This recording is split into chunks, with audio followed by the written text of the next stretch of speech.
एक तीसरे मुद्दे पे आज और आंतरिक आदेश हुआ है जो अत्यंत महत्वपूर्ण मुद्दा है और जिसको लोग समझ नहीं पाते हैं आसानी से।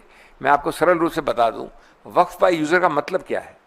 वक्फ बाय यूज़र जो एक फ्रेज है, लगभग 150 साल से हमारे कानून में चल रहा है। ये मामला प्रिवी काउंसिल तक गया। 2 निर्णय अभी हाल में हुए 10 वर्ष के अंदर, एक अयोध्या, उससे पहले एक एम सिद्दीकी। उसमें पुराने 100 वर्ष के सब निर्णय कोटेड हैं, जिनको रुचि है वो उसको खोल के पढ़ लें।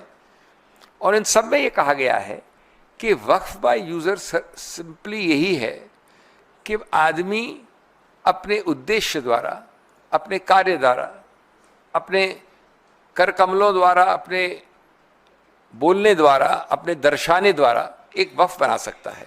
ये आवश्यक नहीं है कि वो लिखित रूप से उसको प्रमाणित करे, एक रजिस्टर्ड डीड बनाए, एक डॉक्यूमेंट उपजाए। और ये हक मुसलमान का वक्फ के विषय में सैकड़ों साल पुराना है। अब इस संदर्भ में इसमें एक प्रावधान था हमेशा 100 साल से, 1913, 1923, 1995, 2013 में 3R एक प्रोविजन, 3R, जिसमें वक्फ बाय यूज़र को देखा गया था, संज्ञान लिया गया था, उसको माना गया था, उसके अस्तित्व को, जो कि 100 साल पुराना केस लॉ में है। एक पेन की स्याही के एक टिक से वो पूरा 3R को डिलीट कर दिया। इसमें डिलीट का मतलब है कि वक्फ बाय यूज़र का आज कानूनी कोई अस्तित्व नहीं, अगर आप कानून को पढ़े जैसा है आज। तो उच्चतम न्यायालय ने, और उसका भी बहुत बहुत स्वागत करते हैं, कहा है कि अभी तक आंतरिक रूप में जो भी वक्फ हैं जो डिक्लेयर्ड हैं या रजिस्टर्ड हैं, इंक्लूडिंग एक अदर कैटेगरी यानी वक्फ बाय यूज़र, वो सब में यथास्थिति यानी आज की स्थिति कानून के पहले रहेगी। इसका अंतिम निर्णय तो उच्चतम न्यायालय करेगी, लेकिन यथास्थिति कानून के लागू होने के पहले वैसी ही रहेगी। ये एक तीसरा आंतरिक आदेश है। और बिंदु हैं जिनको अभी तक निर्णित नहीं किया उच्चतम न्यायालय ने, और हम आशा और विश्वास करते हैं कि अगली तारीख जो 5 तारीख है उसमें बहुत सारे ऐसे निर्णयों का निर्णय होगा। उनमें से एक मुख्य है जिसका निर्णय हमारे पक्ष में अभी नहीं हुआ है, लेकिन मैं आपको समझा दूँ। वो है 3 प्रावधान 3C, उसका सब क्लॉज 1, 2 एंड प्रोवाइजो, और साथ 36 और सब क्लॉज 7A और 10। ये बड़ी अजीबोगरीब चीज़ कहता है, जो हम अगली बार पक्ष रखेंगे उच्चतम न्यायालय के सामने। अभी हमने दलील की, उसमें ऑर्डर नहीं हुआ है। ये बड़ा रोचक पक्ष है। क्या है? मैं किसी कारण से, द्वेष से, प्यार से, गुस्से में, कैसे भी इनके बारे में और इनके वक्फ बारे में आरोप कर देता हूँ। एक बड़ी विस्तार से एक चिट्ठी लिख के कलेक्टर को भेज देता हूँ। कलेक्टर, जो कि पूरी तरह से सरकार का नुमाइंदा है, किसी भी कारण से उसको एक डिस्प्यूट करार कर देता है। विवाद शब्द इस्तेमाल है, विवाद। उसको कोई कारण देने की जरूरत नहीं है कि ये कितनी हास्यास्पद है, विवाद, ये हो ही नहीं सकता इत्यादि। उसने उसको डिस्प्यूट करार किया।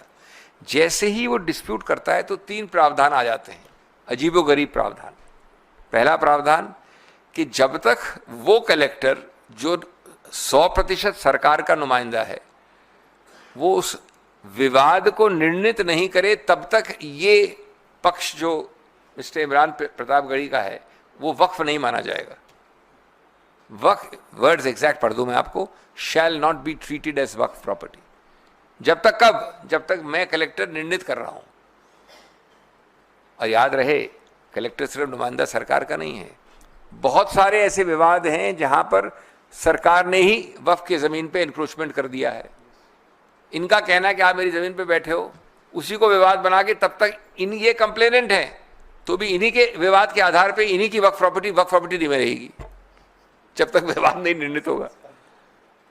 ये आपको विश्वास है तो आप उठा के पढ़ लीजिए। इसमें 3C कैपिटल 2 ब्रैकेट प्रोवाइजो। अब इसके 2 और परिणाम हैं। दूसरा परिणाम है कि अगर आप विवाद के अंदर हो तो अगर चाहे भी मिस्टर प्रतापगढ़ी तो भी जाकर इसको रजिस्टर नहीं करवा सकते, क्योंकि विवादित है। तो रजिस्ट्रेशन प्रतिबंधित है। जो ये एक्ट चाहता है कि रजिस्टर हो, लेकिन साथ साथ दूसरे आवाज में कहता है कि जब तक ये विवाद तब तक रजिस्टर नहीं कर सकते, कोई रजिस्टर करेगा नहीं। और तीसरा, जब तक आप रजिस्टर नहीं करेंगे तो आप किसी कोर्ट कचहरी नहीं जा सकते। यह है 36(7A)(10), दो है प्रावधान। अब देखिए ये चक्रव्यूह जो बनाया है, ये पूरा चक्रव्यूह है। इस चक्रव्यूह में बड़े से बड़ा योद्धा अभिमन्यु भी नहीं निकल सकता पहले तो। और उससे ऊपर मजाकिया है कि कलेक्टर को कोई समय सीमा नहीं जब तक विवाद निर्णित करे, तो इनके बच्चे और पोते भी उसको विवाद में चल, तब तक वो वक्फ नहीं रहेगा। और विवाद का वक्फ नहीं रहेगा तो रजिस्टर नहीं होगा, रजिस्टर नहीं होगा तो कोर्ट नहीं जा सकते। तो ये प्रावधान हम बड़े मजबूती से रखने वाले हैं कोर्ट के सामने। और प्रावधान है जिनका मैं अभी आपको लिमिटेशन का और एंशिएंट मॉन्यूमेंट्स एक्ट का, उसके बारे में आपको ट्रबल नहीं करूंगा। लेकिन मैं सिर्फ मेरा अभिप्राय, मेरा उद्देश्य एक ही था, ये बताना कि ये एक बहुत सब्सटेंटिव, मजबूत, तथ्यों पे आधारित, कानून के महत्वपूर्ण तर्कों पे आधारित एक याचिकाएं हैं, कई सारी याचिकाएं हैं। ये कोई ऐसा नहीं है कि किसी के स्वप्न लोक से इजाद हुआ कोई एक फ्रिवलस, फॉल्स, वेक्सेशियस तरह का याचिका है। और ये मुद्दे गंभीर हैं। जैसा मैंने कहा, 3 मुद्दों पे जो आंतरिक आदेश हुआ उसको हम स्वागत करते हैं। हम मानते हैं कि ये कानून ये विडंबना बनाता है कि जैसा मैंने अपनी संसद की भाषण में कहा था कि मिट्टी मेरी, मकान मेरा, इबादत मेरी, निशान मेरा। मिट्टी मेरी, मकान मेरा, इबादत मेरी, निशान मेरा, फिर भी कहते हैं सबूत दे कि हक है तेरा। तो ये जो विपरीत रूप से ये बदलता है पूरा सिस्टम, ये बहुत आपत्तिजनक है। दोस्तों, मैं ये सिर्फ कहना चाहूँगा कि we are not here to defend just one community. Don't treat it as a community specific issue. We are here to defend a constitutional principle. The constitutional principle is that the rights, like Article 26, cannot be sacrificed at the altar of majoritarian convenience. People forget that the constitutional rights are rights against the majority. If there were rights for the majority or not against the majority, there will be no need for constitutional rights. What is the need for it? Today it is the Waqf, friends. Tomorrow it could be your shrine, your institution, your faith, and even your voice.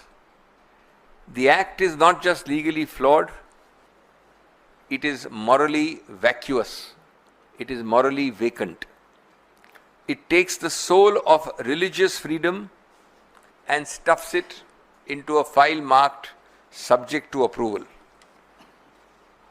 If this can be done in the name of administrative regulation, then no freedom is safe and no institution is sacred. This is not the future which our framers envisioned, and it is not the future which the Congress party will allow subject to the court orders.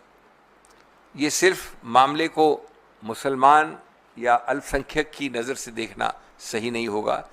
ये मामला निश्चित रूप से उनके संबंध का है, लेकिन ये संविधान की आत्मा का सवाल है सर्वोपरि रूप से। अगर आज एक समुदाय के धार्मिक संस्थानों पर कब्जा हो सकता है, तो कल हर अल्पसंख्यक संस्था खतरे में होगी। ये विधेयक संविधान की बराबरी की भावना को पर आक्रमण करता है और ये धार्मिक स्वतंत्रता को सरकारी मंजूरी से जोड़ने की कोशिश करता है। आपकी संवैधानिक स्वतंत्रता, आपकी धार्मिक स्वतंत्रता मेरी प्रशासनिक या सरकारी मजबूरी पर निर्भर है। अगर हम आज नहीं बोलेंगे तो कल बोलने का हक शायद हम सबसे भी छिन जाएगा। और ये लड़ाई केवल एक कानून की नहीं, एक सोच के विरुद्ध है। अधिकारों को रियायत और पहचान को शक समझती है। ये हमारा मूल इस पे विरोध है। Friends, all I would say is that it's a very important event, and we are, as a political party, extremely grateful to the Supreme Court for having spent considerable time yesterday, almost full 2 hours, more than 2 hours, and then again at the request of the government taken it up again today and passed an interim order which will of course be subject to further hearing on the 5th. And we believe that this is an extremely important step towards the restoration of constitutional principle, constitutional morality, and constitutional correctness and rightness.